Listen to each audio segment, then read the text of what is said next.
আসসালামু আলাইকুম। আচ্ছা, আপনাদেরকে গত ভিডিওতে দেখিয়েছিলাম যে কিভাবে দারাজের পার্সেল রিটার্ন করতে হয়। তো আজকে দেখাবো যে আসলে আপনি যে রিটার্ন করলেন পার্সেলটা আসলে কত দূর বা কি হয়েছে বা পার্সেলটা কোথায় আছে, মানে এই বিষয়টাও জানা দরকার। অনেক সময় দেখা যায় অনেক টাইম হয় কিন্তু টাকাও আসে না, পার্সেলও আসে না।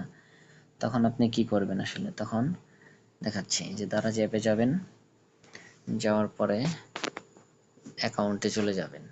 এরপরে এই যে এখানে দেখেন বেশ কিছু অপশন আছে।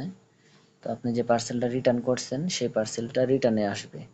এই দেখেন রিটার্ন, এই পাশে একদম মানে লাস্টে যে অপশনটা আছে 5 নম্বরে, রিটার্ন অ্যান্ড ক্যান্সেলেশন।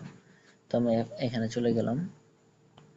দেখেন আমি ভিডিওতে দেখাচ্ছিলাম যে আমার পার্সেলটা যেটা রিটার্ন করছি এখানে যে দেখেন আছে। তো আপনার ডিটেলসে যাবেন। ডিটেলসে গেলে আপনি দেখতে পারবেন পার্সেলটা আসলে কোথায় আছে। আমি যেহেতু পার্সেলটা রিটার্ন করছি আমার কোনো প্রবলেম নাই, তো আমি পার্সেলটা তো জমা দিইনি, তার জন্য আমার এটা এরকমই আছে। এটা এরকম থাকে, কিছুদিন পরে এটা মানে অটোমেটিক ক্যান্সেল হয়ে যাবে। পার্সেল জমা না দিলে অটোমেটিক ক্যান্সেল হয়ে যাবে, পার্সেলটা অবশ্যই জমা দিতে হবে। তো এখানে দেখেন ড্রপ আপে আছে আমার পার্সেলটা। তো আমি এর আগেও একটা পার্সেল রিটার্ন করছিলাম, সেখানে আমি ব্যাংক ট্রান্সফার না নিয়ে ভাউচার ইউজ করছিলাম। তো আমি সেই পার্সেলটা আপনাদের দেখাই। এই যে আমার নিচের পার্সেলটা, এটা একটা হটপট অর্ডার করছিলাম, এটা উপরের গ্লাসটা ভাঙা ছিল। তো ডিটেলসে যাবেন, যাওয়ার পরে এই যে দেখেন ডব আপে ছিল, ব্লু প্রিন্টটা দেখেন শিপ ওয়্যার হাউসে চলে গেছে। এরপর পেন্ডিং রিভিউ, ওরা চেক করার পরে এই দেখেন আমার রিফান্ড ইস্যু হয়ে গেছে।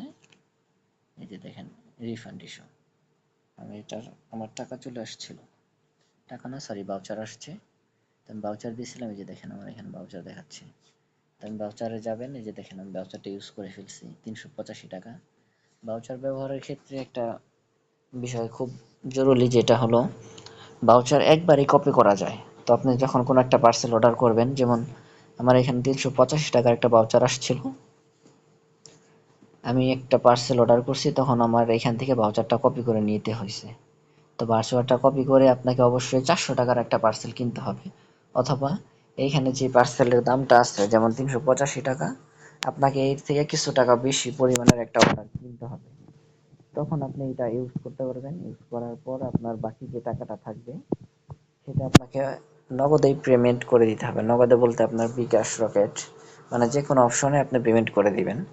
তাহলে আপনি ভাউচারটা ইউজ করতে পারবেন। আপনি একবার ভাউচার কপি করার পরে যদি আপনি কোথাও পেস্ট করেন কোনো একটা পার্সেলে এবং বেগে যান বা মানে ফেরত চলে আসেন কোনো একটা প্রবলেমের কারণে, তখন কিন্তু আপনার ভাউচারটা চলে যাবে।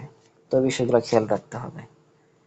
তো এই যে রিফান্ড আসলে এইভাবে আপনার দেখতে পারবেন যে পার্সেল কোথায় আছে, বা দারাজের হেল্পলাইন নাম্বারে আছে, কল দিয়ে আপনারা জানতে পারবেন। এই যে নিচে অর্ডার আইডি লেখা থাকে, এখান থেকে আপনি জানতে পারবেন যে আপনার পার্সেলটা আসলে কোথায় আছে। এভাবে আপনি দারাজের রিটার্ন পার্সেলটার বিস্তারিত জানতে পারবেন। তো রিটার্নে আসবেন, এইভাবে ডিটেলস থেকে জেনে নেবেন। ঠিক আছে, ধন্যবাদ। আসসালামু আলাইকুম, সবাই ভালো থাকবেন।